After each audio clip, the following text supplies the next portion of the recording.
ദ്രാവിഡ രാഷ്ട്രീയത്തിൻ്റെ മൂലശിലകൾ ഇടുന്നത് മലയാളികളാണ്. രണ്ട് മലയാളികൾ, അവരുടെ ചരിത്രമാണിത്.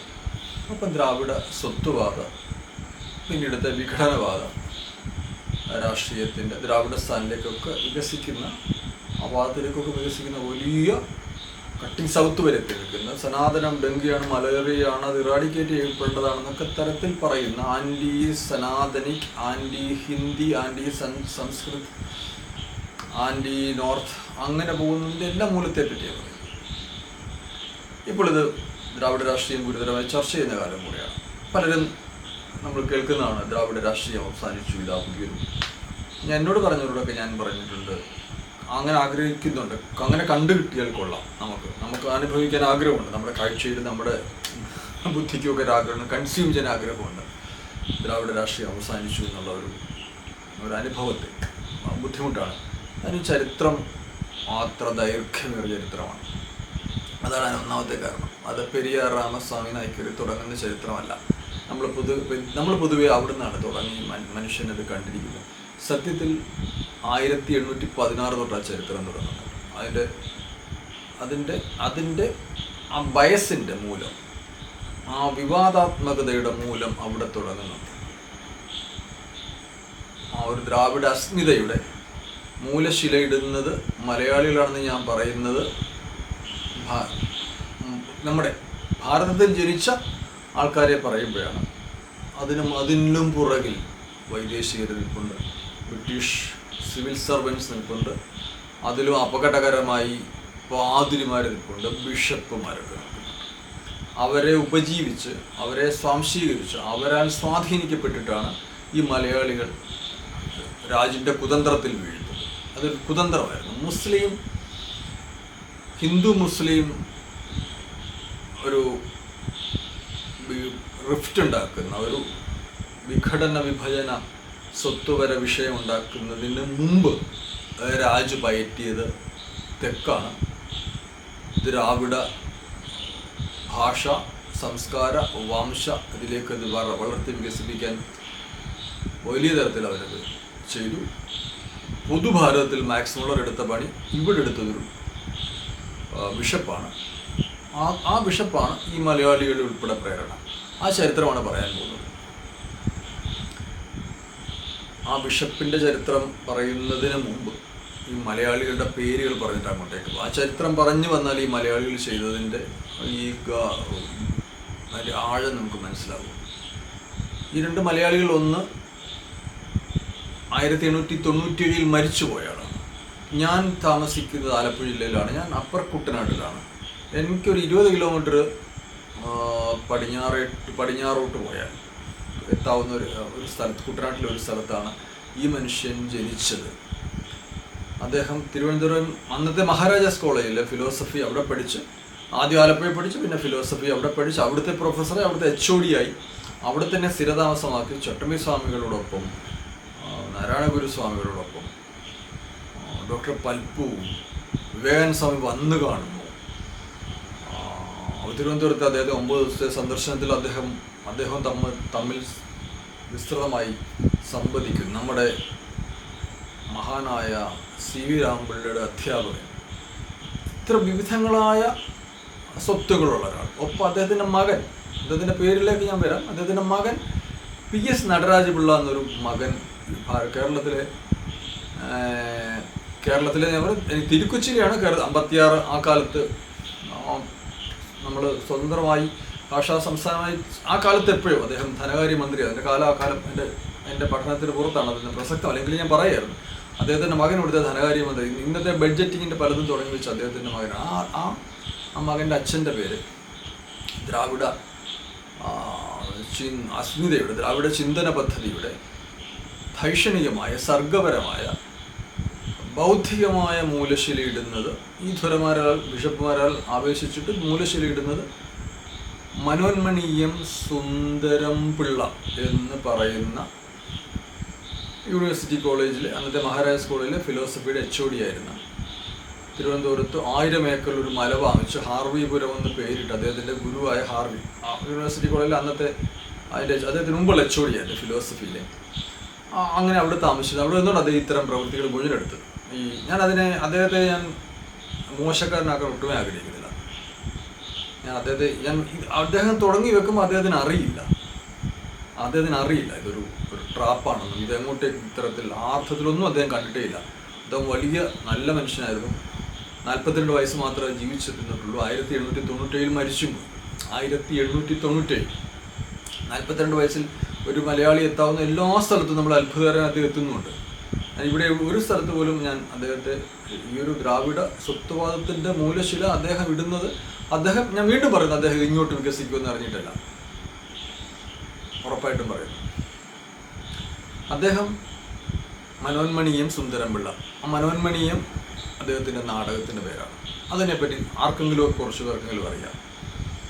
തമിഴ് പ്രദേശത്തിൻ്റെ സംസ്ഥാന ഗീതകമായ തമിഴ് തായ്വാഴ്ത്തുപാട്ടുണ്ട്. നമ്മൾ ദേശീയ ഗീതം, ഇപ്പം ദേശീയ ഗാനം, ദേശീയ ഗീതം, അതിനുശേഷം തമിഴ് തായ്വാഴ്ത്തുപാട്ടും കൂടെ പാടിയാണ് വിജയ് അധികാരമേറ്റത്. നിങ്ങൾ ശ്രദ്ധിച്ചിട്ടുണ്ടാകും. ഒട്ടുമിക്ക സംസ്ഥാനങ്ങൾ 6-7 സംസ്ഥാനങ്ങൾക്ക് സംസ്ഥാന ഗീതകമുണ്ട്. അതിൽ തമിഴ് തായ്വാഴ്ത്തുപാട്ടെന്ന് പറയുന്ന ഈ ഗീതം മനോന്മണീയം സുന്ദരംപിള്ളയുടെ തന്നെ 1970 അത് കരുണാനിധി ഔദ്യോഗിക സംസ്ഥാന ഗീതകമായി. അത് ഈ പറഞ്ഞില്ല, തമിഴ് സ്വത്വത്തിൻ്റെ ഒരു ഐഡൻറ്റിറ്റി പൊളിറ്റിക്സിൻ്റെ വലിയ സ്പാർക്കുകളുള്ള സാധനമാണ്. അത് ഈ മനോന്മണീയം എന്ന അദ്ദേഹത്തിൻ്റെ നാടകത്തിൽ 1891 അദ്ദേഹം എഴുതിയ നാടകത്തിലെ തുടക്കം അരങ്ങുതളി ശ്ലോകമായിരുന്നു. അരങ്ങുതളി അതിൻ്റെ പ്രാവേശികയിലെ തുടക്കത്തിൽ, ഇംഗ്ലീഷിൽ ഇൻവോക്കേഷൻ സോങ് എന്നൊക്കെ പറയും, തുടക്കത്തിലെ അതോടുകൂടിയാണ് ആ നാടകം അദ്ദേഹം പഴയ തമിഴ് നാടക പദ്ധതിയിൽ നിന്ന് അട്ടിമറിച്ചു. അദ്ദേഹം ഒരു പുതിയ പദ്ധതി ഉണ്ടാക്കി ആ നാടകം വലിയ തരത്തിൽ ചർച്ച ചെയ്യപ്പെടുകയും വലിയ തരത്തിൽ സ്റ്റേജ് ചെയ്യപ്പെടുകയും വലിയ തരത്തിൽ ആൾക്കാർ കണ്ടു.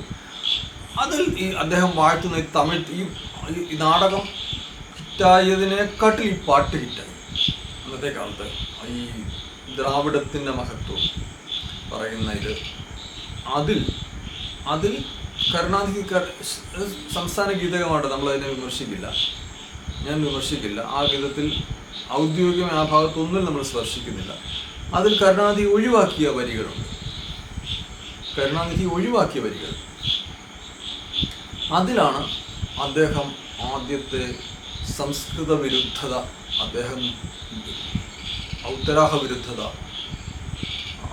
ഈ അർത്ഥത്തിലും ഈ പറഞ്ഞല്ലോ ആര്യൻ വിരുദ്ധത എന്നൊക്കെ പറയുന്നത്. അന്നത്തെ കാലത്ത് അന്തരീക്ഷത്തിൽ ആര്യനാണ്. മാക്സ് മുള്ളർ ആ സാധനം ഉണർത്തി വിട്ടിരിക്കുന്നത്. അപ്പോഴത്തേക്കും ആര്യന്മാർ ഇങ്ങോട്ടേക്ക് വന്നതും ഒക്കെ ആയിട്ടുള്ള വാദങ്ങളവിടെ അന്തരീക്ഷത്തിലുണ്ട്. അവിടുന്ന് തെക്കരെ ഇങ്ങോട്ട് ഓടിച്ചെന്നൊക്കെ പറയുന്ന, നമ്മൾ ഈ ഹരപ്പൻ കണ്ടെടുക്കുന്നതിന് മുമ്പ് 1924 മുമ്പ് ആ സാധനം അന്തരീക്ഷത്തിലുണ്ട്. അത് രാജിൻ്റെ പ്രധാനപ്പെട്ട കുതന്ത്രങ്ങളിൽ ഒന്നാമത്തേതായിരുന്നു. രണ്ടാമത്തേത് അതേ കാലയളവിൽ നടത്തിയ ധുരയുടെ ചരിത്രമാണ് ഞാൻ പറയാൻ വരുന്നത്. മനോന്മണീയത്തിൽ ഈ കാവ്യം അതിൽ അദ്ദേഹം ആര്യം എന്ന് പറഞ്ഞ അദ്ദേഹം അത് കേൾക്കാം. ആ ഭാഗം മാത്രം ഞാൻ കേൾപ്പിക്കാം.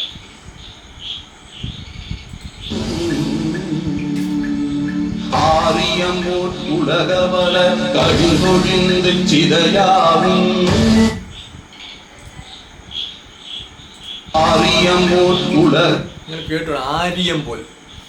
ഇതിലകത്ത് ഒഴിവാക്കപ്പെട്ട ഭാഗമാണ്, ഔദ്യോഗികമല്ല. അതുകൊണ്ട് തന്നെ അതിൻ്റെ അകത്ത് അത് അടുത്ത വരികളിൽ വരുന്നത് മലയാളം, തമിഴ്, തെലുങ്ക്, മലയാളം, കന്നഡ, തെലുങ്ക് ഭാഷകളുടെ മാതാവായ പിന്നെ പരമ്പരയിൽ നിന്നൊക്കെ വരുന്ന അങ്ങനെ 2-3 ഭാഗങ്ങൾ അദ്ദേഹം ഒഴിവാക്കിയിട്ട്. അപ്പോൾ നമുക്ക് അതിനെ പരാമർശിക്കാം, അല്ലെങ്കിൽ അത് പരാമർശിക്കാൻ പാടില്ല, തെറ്റാണ്.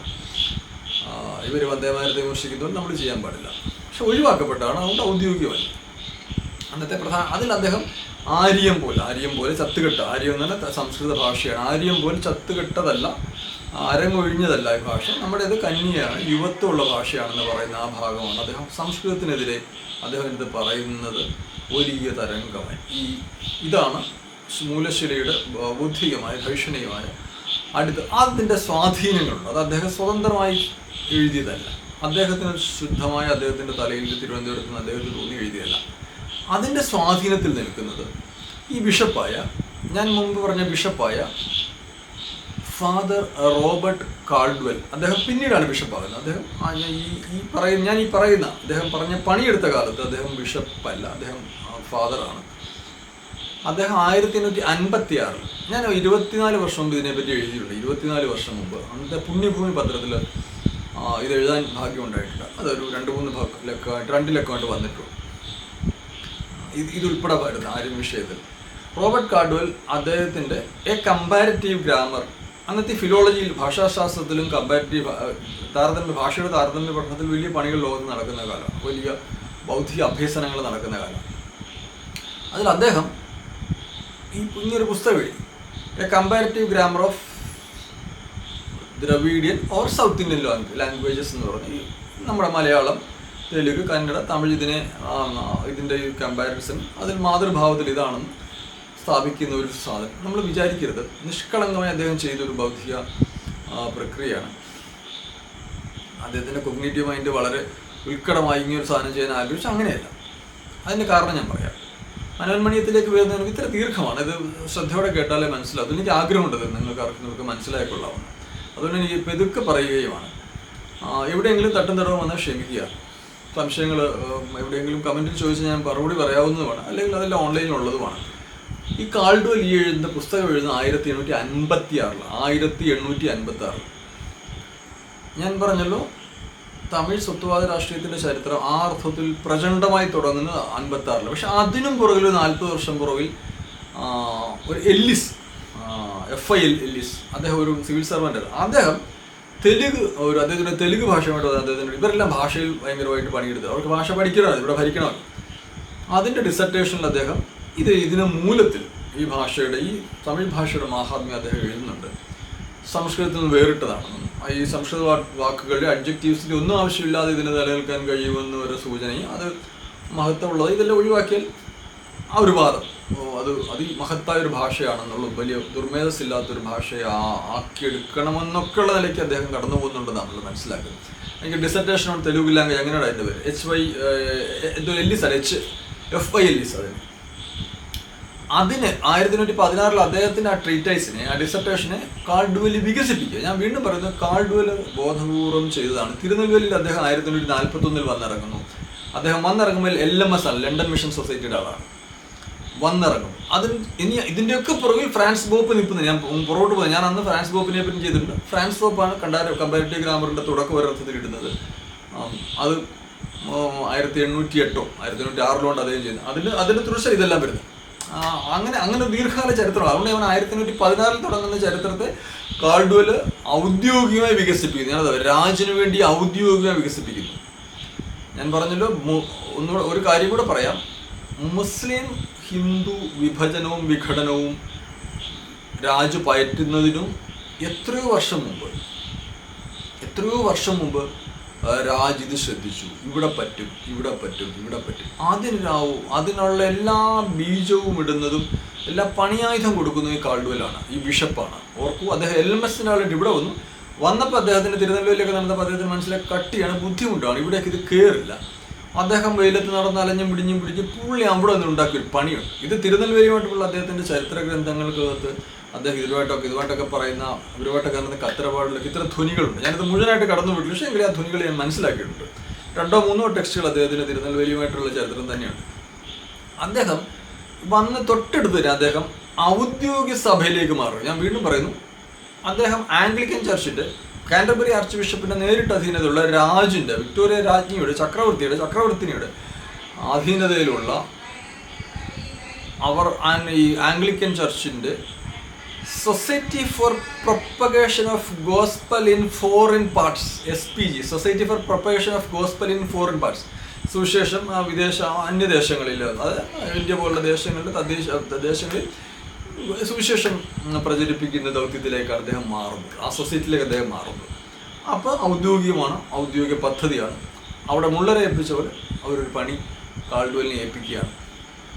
അവിടെ തന്നെ കാൾഡ്വെലിൻ്റെ തലയ്ക്കകത്ത് വലിയ കുത്സിതങ്ങളുള്ള ആളായിരുന്നു. അദ്ദേഹം അത് ചെയ്തെടുക്കുകയാണ്. ഇവിടെ ഇത് പറ്റുന്ന അദ്ദേഹത്തിന് മനസ്സിലായി. ഇത് രണ്ടാക്കാൻ പറ്റും,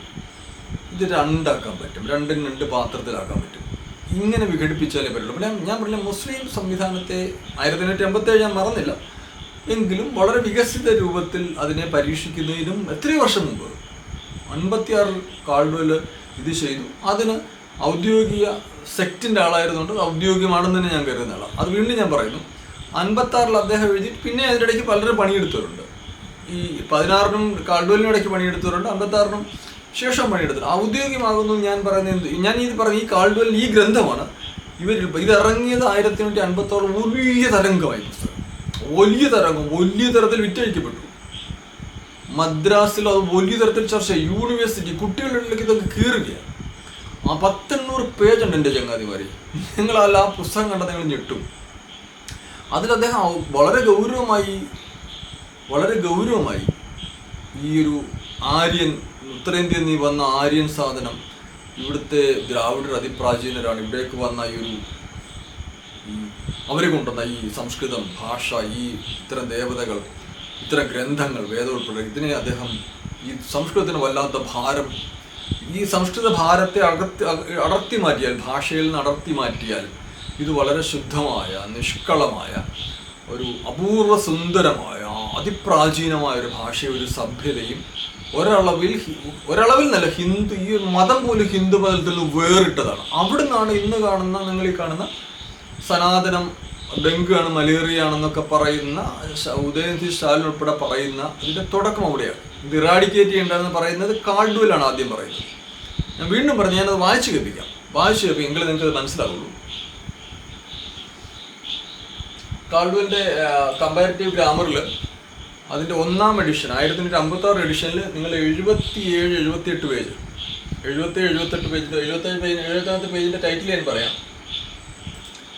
ഉപശീർഷകം പറയാം, pre Aryan civilization of the Dravidians. Pre Aryan civilization of Dravidians. ഇതിലാണ് ഈ പണി മുഴുവൻ കിടക്കുന്നത്. ഇത് മൊത്തത്തിൽ പണിയാണ്. ഞാനത് എൻ്റെ ഒരു സാന്ദ്രമാക്കി പറയാം. ഒരു 2-3 വാചകങ്ങൾ മാത്രം മാറി. ഈ അപകടം തുടങ്ങുന്ന ഇവിടുന്ന്, ഇവരെയൊക്കെ സ്വാധീനിച്ച അവിടുന്നാണ്. ഇവരൊക്കെ സ്വാധീനിക്കപ്പെടുന്ന ഗ്രന്ഥം ഇവിടെ ഉത്തരേന്ത്യയിൽ നിന്ന് ബ്രാഹ്മണർ വന്ന് ഇവിടെ എല്ലാം പണിഞ്ഞു എന്ന് പറയുന്നതിനെല്ലാം മൂലത്തിൽ കിടക്കുന്നത് ഇന്ന് കൃത്യമായി മറുപടി പറയുന്നൊരു മലയാളിയുണ്ട്, ഡോക്ടർ എൽ.എ. രവിവർമ്മ. അപ്പോൾ LPR വർമ്മയുടെ ജ്യേഷ്ഠനോ, ചങ്ങനാശ്ശേരി, എനിക്ക് അടുത്ത് തന്നെ ലക്ഷ്മീപുരം കൊട്ടത്തിൻ്റെ എൽ.എ. രവിവർമ്മ ആര്യ ദ്രാവിഡ ഭാഷയുള്ള പരസ്പര ബന്ധമെന്ന് പറഞ്ഞ് അദ്ദേഹം ആ കാലത്തിന് ശേഷം, അദ്ദേഹം ഒരു 80 വർഷത്തിന് ശേഷം 30-40 അദ്ദേഹം മറുപടി ചെയ്തിട്ടുണ്ട്. അത് എൻ്റെ ഉള്ള വളരെ പഴയ പുസ്തകമാണ്. 41 അദ്ദേഹം 40 മറ്റാ പുസ്തകം ഇറങ്ങിയിരിക്കുന്നത്. അപ്പോൾ ഞാൻ കാൾഡ്വെൽ ഒരു വാചകങ്ങൾ നിങ്ങൾ വായിച്ചു കേൾക്കണം. 1856 ഈ പ്രീ ആര്യൻ സിവിലൈസേഷൻ ഓഫ് ദ്രാവിഡിയൻസ് പറയുന്ന ഒത്തിരി കാര്യങ്ങൾ പറയുന്നുണ്ട്. അതിൽ ഈ ദ്രാവിഡിയൻസിനെ മുഴുവൻ ഈ ഗ്രന്ഥങ്ങളിൽ രാക്ഷസരാക്കി കാണിച്ചിരിക്കുന്നു പറഞ്ഞ് അവിടെ തുടങ്ങുന്നതന്നെ രാമായണത്തിലെ രാക്ഷസർ, ഹനുമാന്, ഇതെല്ലാം മോശമാണ്, അവരെല്ലാം ഒന്നിൽ ഭീകരരാണ്, മങ്കി, കുരങ്ങന്മാരാക്കി, ഇതെല്ലാം ആര്യന്മാർ ഇവരെ ചെറുതാക്കാൻ ചിത്രീകരിച്ചതാണെന്ന് പറഞ്ഞുകൊണ്ട് തുടങ്ങുന്നതാണ്. അതിലൊരു വാചകം ഞാൻ വായിച്ചു കേൾപ്പിക്കാം. If we eliminate from the Tamil language, the whole of its Sanskrit derivatives, അതായത് ദ്രാവിഡ ഭാഷയിൽ, തമിഴ് ഭാഷയിൽ നിന്ന് if we eliminate its Sanskrit derivatives ഒഴിവാക്കിയാൽ, സംസ്കൃത ഭാഷയെ ഇതിലേക്ക് സംസ്കൃത ഭാഷയിൽ നിന്ന് ആവേശിച്ച് എന്തുവായിക്കട്ടെ, വ്യാകരണമായിട്ട് ബന്ധപ്പെട്ട കുട്ടികളും അത് ഒഴിവാക്കിയാൽ അദ്ദേഹം പറയുന്നത് we ought to find the remains of a literature embodying some record of a religion different from Hinduism. അദ്ദേഹം പറയുകയാണ്, നമ്മൾ ഒഴിവാക്കിയാൽ കാണുന്നത് ഈ സംസ്കൃതത്തിൻ്റെ ഈ ഭാഷയുടെ ഭാരത്തെ ഒഴിവാക്കിയാൽ, ഈ ആശയങ്ങളുടെ ഭാവത്തെ, ഈ കഥാപാത്രങ്ങൾ ഇതെല്ലാം ചേർന്നാണ് അവർ കൊണ്ടുവന്നതായി, ആര്യൻസ് കൊണ്ടുവന്നതാണ്.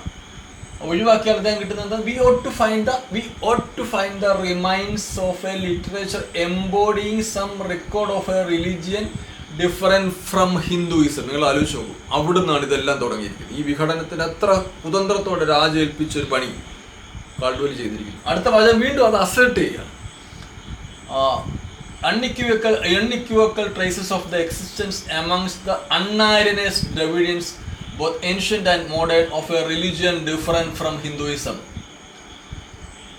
അത് അദ്ദേഹം അപ്പൻഡിക്സിൽ ഇത് വിശദമാക്കിയിട്ടുണ്ട്.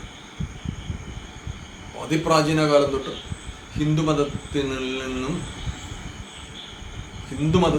നിന്നും വികസിതമായ പ്രാക്തനമായ ഒരു സഭ്യത എന്ന് അദ്ദേഹം സ്ഥാപിക്കുകയാണ്. ഈ ഗ്രന്ഥമാണ് ഇന്ന് കാണുന്ന തെക്കേ ഇന്ത്യൻ ഈ പ്രക്രിയയ്ക്കൊക്കെ അടിത്തറയിടുന്ന ഗ്രന്ഥം. ഞാൻ മുള്ളറെ മറന്നിട്ടല്ല പറയുന്നത്, മുള്ളറയും ഒപ്പം കൂട്ടിക്കോളൂ. ഇത് 2 രാജിൻ്റെ പണിയായിരുന്നു. ഇത് 1856 1891 മനോന്മണീയം തമിഴ് താഴ്വാഴ്ത്ത് പാട്ട് എഴുതി. നമ്മൾ തമിഴ് താഴ്വാട്ടിന് എതിരല്ല. ഞാൻ എൻ്റെ കരുണാനിധി ഒഴിവാക്കിയ 2 ഭാഗങ്ങൾ മാത്രം ആര്യൻ ഭാഷയെ ഈ സംസ്കൃതത്തിനെതിരെയുള്ള വിദ്വേഷം പറഞ്ഞ് അതിൻ്റെ സ്വാധീനത്തിലാണ് മനോന്മണീയം ആര്യ ചത്ത് കെട്ടൊഴിഞ്ഞ് ആര്യത്തേക്കാൾ യുവത്വത്തോടെ നിൽക്കുന്ന തമിഴിനെ വാഴ്ത്തുന്നത്. കരുണാനിധി ഒഴിവാക്കിയതിൻ്റെ അത് വേറെ അർത്ഥങ്ങളുണ്ട്. കരുണാനിധിക്ക് ചത്ത് ജ്ഞാനവാർദ്ധക്യമായിട്ട് വ്യാഖ്യാനിക്കാവുന്ന, അതായത് വൃദ്ധനാണ്, ജ്ഞാനവാർദ്ധക്യമാണ്, പ്രായത്തിന് മുമ്പേ വന്നതാണ്, അതുകൊണ്ട് അല്പം ക്ഷീണമുണ്ട്, ജര ബാധിച്ചിട്ടുണ്ട്, പക്ഷേ യുവത്വമുള്ള ഞാൻ പിന്നീട് വന്നതാണ്, ഈ വ്യാഖ്യാനം വരാമെന്നുള്ള കുശാഗ്രബുദ്ധിയായ കരുണാനിധിക്ക് അറിയാമായിരുന്നു. പിന്നെ അതിൻ്റെ മറ്റു പല കാര്യങ്ങളുമുണ്ട്, പോട്ടെ, പരമ്പരയിൽ നിന്നൊക്കെ പദങ്ങൾ വന്നിട്ടുണ്ടെന്ന് പറയും. എന്തായാലും ഈ മനോന്മണീയം ഈ സ്വാധീനിക്കുന്ന ഈ ഗ്രന്ഥം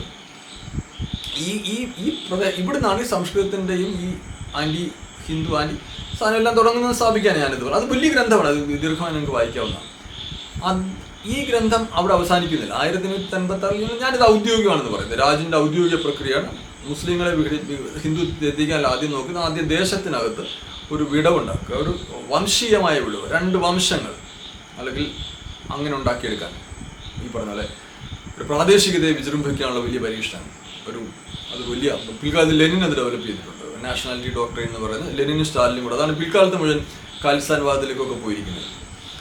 അപ്പോൾ ഈ 1856 ഇത് അവസാനിപ്പിച്ചില്ല കാൾഡ്വെൽ. അതിൻ്റെ 2ാം എഡിഷനോട് വലിയ സമ്മർദ്ദം വന്ന് അദ്ദേഹം 2ാം എഡിഷൻ ചെയ്തിട്ടുണ്ട്. അക്കാലത്തെ ഗുണ്ടർ ട്രിപ്പിടെ അദ്ദേഹത്തെ സഹായിച്ചിട്ടുണ്ട്, ഗുണ്ടർ ട്രിപ്പിടെ ഉൾപ്പെടെ അദ്ദേഹം ഉപജീവിക്കുന്നത്.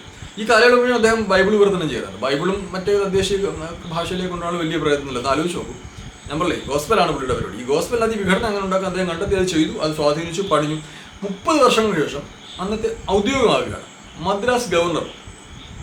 മദ്രാസ് യൂണിവേഴ്സിറ്റിയിലെ ബിരുദദാന ചടങ്ങിൽ ഇതങ്ങ് ഔദ്യോഗികമാക്കി. കാൾഡ്വെലിൻ്റെ ഗ്രന്ഥം അദ്ദേഹം ഔദ്യോഗിക വിമർശനമാക്കി മാറ്റി. 30 വർഷങ്ങൾക്ക് ശേഷം രാജിൻ്റെ മദ്രാസിലെ അന്നത്തെ ഗവർണർ, അദ്ദേഹമാണ് ചാൻസലർ, അദ്ദേഹം ബിരുദദാന ചടങ്ങിൽ ബ്രാഹ്മണരെ വളരെ ഗൗരവമായി ഭർസിച്ചുകൊണ്ട് നിങ്ങൾ ഇതിനെ മുഴുവൻ അടക്കി ഭരിക്കുകയാണെന്നൊക്കെ പറഞ്ഞിട്ട് നോക്കുമ്പോൾ നിഷ്കളങ്കമായിട്ട് തോന്നാം. ഞങ്ങൾ രാജ് ഇനിയും തദ്ദേശീയർക്ക് പ്രാധാന്യം കൊടുക്കാൻ പോവുകയാണെന്ന് അങ്ങനെ ഈ പറഞ്ഞൊരു സുഖപ്പീർ ലൈനുള്ള അത് ബ്രാഹ്മണ്യത്തിനെതിരെയുള്ള, ബ്രാഹ്മണർക്കെതിരെയുള്ള ഒരു ഹെജിമണിക്കൽ എന്നൊക്കെ വേണമെങ്കിൽ നിങ്ങൾക്കൊക്കെ ശരിയാണെന്ന് തോന്നാം. പക്ഷേ ഇതൊരു അജണ്ടയായിരുന്നു, ഇതൊരു അജണ്ട, വിഘടനത്തിൻ്റെ അജണ്ടയായിരുന്നു. അത് പണിയെടുത്തു. 1886 അതിനും 5 വർഷത്തിന് ശേഷമാണ് ഇതും വലിയ ചർച്ചയായി. ഈ ഗവർണറാണ് പറയുന്നത്, ചെറിയ ആളല്ല.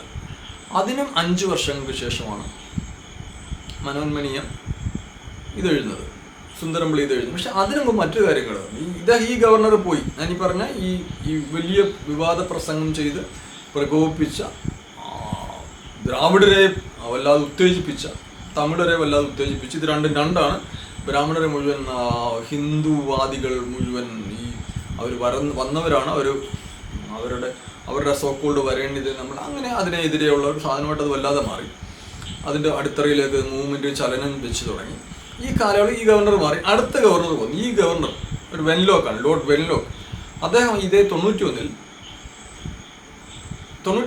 2 കാര്യങ്ങളാണ്. 91 മനോന്മണീയം എഴുതി. ഇതേ കാലയളവിൽ തന്നെ 91 തന്നെ അദ്ദേഹം ഔദ്യോഗികമായി ഫെലോ ഓഫ് മദ്രാസ് യൂണിവേഴ്സിറ്റിയായിട്ട് മനോന്മണീയത്തെ എടുക്കുന്നു, സുന്ദരംപിള്ള തിരഞ്ഞെടുക്കുന്നു. ചെറിയ കാര്യമല്ല. അന്നത്തെ കാലത്ത് അന്നത്തെ യൂണിവേഴ്സിറ്റികൾ തന്നെ വളരെ കുറച്ചേ ഉള്ളൂ, ലോകത്ത് തന്നെ യൂണിവേഴ്സിറ്റികൾ വളരെ കുറച്ചേ ഉള്ളൂ ആ അർത്ഥത്തിൽ.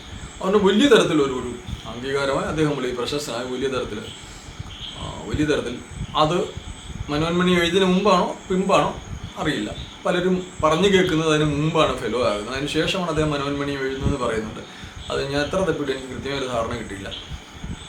എന്തായാലും അദ്ദേഹത്തിന് ഈ ഫെലോ കൊടുത്തത് ഇദ്ദേഹത്തിന് അദ്ദേഹത്തെ സ്വാധീനിക്കാൻ പറ്റുമെന്ന് മനസ്സിലാക്കിയിട്ടാണെന്ന് പറയുന്ന വ്യാഖ്യാനങ്ങളും ഒക്കെ നെറ്റിൽ ഇത്തരം പല വ്യാഖ്യാനങ്ങളും പലരുടെയും കണ്ട് നമുക്ക് സ്ഥിരീകരിക്കാൻ പറ്റില്ല. എന്തായാലും അതിനുശേഷമാണ് മനോന്മണീയം ഈ കൃതി എഴുതുന്നത് എന്നുള്ള വ്യാഖ്യാനം സജീവമാണ്, ഫെലോ ആയതിനു ശേഷം.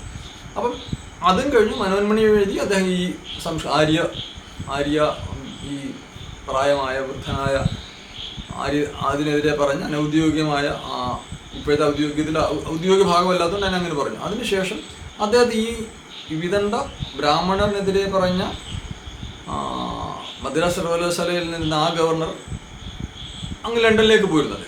അദ്ദേഹം അവിടെ നിന്നുകൊണ്ട് ഈ റോയൽ ഹിസ്റ്റോറിക്കൽ സൊസൈറ്റി അതിൻ്റെ ഒരു മെമ്പർ ആക്കുന്നുണ്ട്, ഫെലോയിൽ, അദ്ദേഹത്തിൻ്റെ ഫെലോ ആക്കുന്നു 1995 മനോഹൻ മണിയും സുന്ദരം പിള്ളയും. അതിൻ്റെ മൂലത്തിൽ അദ്ദേഹത്തിൻ്റെ ഏറ്റവും സുപ്രധാന ഒരു കൃതിയുണ്ട്. അതിന് അദ്ദേഹം തിരുവിതാംകൂർ രാജാക്കന്മാരെ ചരിത്രത്തിൽ എനിക്ക് തിരുവിതാംകൂറിൽ അന്നത്തെ ആർക്കിയോളജി ഡിപ്പാർട്ട്മെൻറ്റ് അദ്ദേഹം സ്ഥാപിക്കുന്നു, അതിൻ്റെ ആദ്യത്തെ ഡയറക്ടറാണെന്ന് എനിക്ക് തോന്നുന്നുണ്ട്. അദ്ദേഹം ആ കാലത്ത് തിരുജ്ഞാന സംബന്ധരുടെ ചരിത്രം ഈ കാൾഡ്വെലിൻ്റെ സ്വാധീനം ഉള്ളപ്പം തന്നെയും ഈ ആശയപരമായ സ്വാധീനം ഉള്ളപ്പോൾ തന്നെ ഈ കാൾഡ്വെലൊക്കെ ഇതിൻ്റെ കാലഗണനയ്ക്ക് എടുത്ത മാതൃകകളും അതിന് എപ്പിഗ്രാഫിക്കൽസ്, അതായത് ലിഖിതങ്ങളെ എടുക്കാതെ ഈ ഭാഷയുടെ കമ്പാരിസൺകുള്ള മാത്രം സ്ഥാപിച്ചതിനെ അദ്ദേഹം എതിർത്തുകൊണ്ട് അദ്ദേഹം ശൈവമാണ് ആദ്യമൂലത്തിൽ ശൈവമാണെന്ന് സ്ഥാപിക്കുന്നത്. അദ്ദേഹം തമിഴ് വേദമായ ഈ പറഞ്ഞ പോലെ തിരുജ്ഞാന സംബന്ധരുടെ കൃതികളെ, തിരുജ്ഞാന സംബന്ധരുടെ ജീവചരിത്രത്തിൻ്റെ കാലഗണനയെ അദ്ദേഹം അതിനുവേണ്ടി തന്നെ അദ്ദേഹം അത് കൃത്യമായി ചെയ്തെടുക്കുന്നുണ്ട്. അത് അദ്ദേഹത്തിൻ്റെ ഏറ്റവും പ്രധാനപ്പെട്ട കൃതികളൊന്നുണ്ടാക്കുകയാണ്. ആ കൃതിയാണ് ഇതിൻ്റെ മൂലം, അദ്ദേഹത്തിന് ഫെലോ. അതാണ് അദ്ദേഹത്തിൻ്റെ ചരിത്രം. അതിനുശേഷം അദ്ദേഹത്തെ റോയൽ ഏഷ്യാറ്റിക് സൊസൈറ്റിയുടെ മെമ്പറുമാക്കുന്നത്. 1897 മനോഹൻ മണിയം മരിച്ചു. അപ്പോഴത്തേക്ക് ഈ ദ്രാവിഡ അസ്മിതയുടെ വലിയ ചർച്ച, ഈ പാട്ട് വലിയ തരത്തിൽ അതിന് പ്രേരണയായി.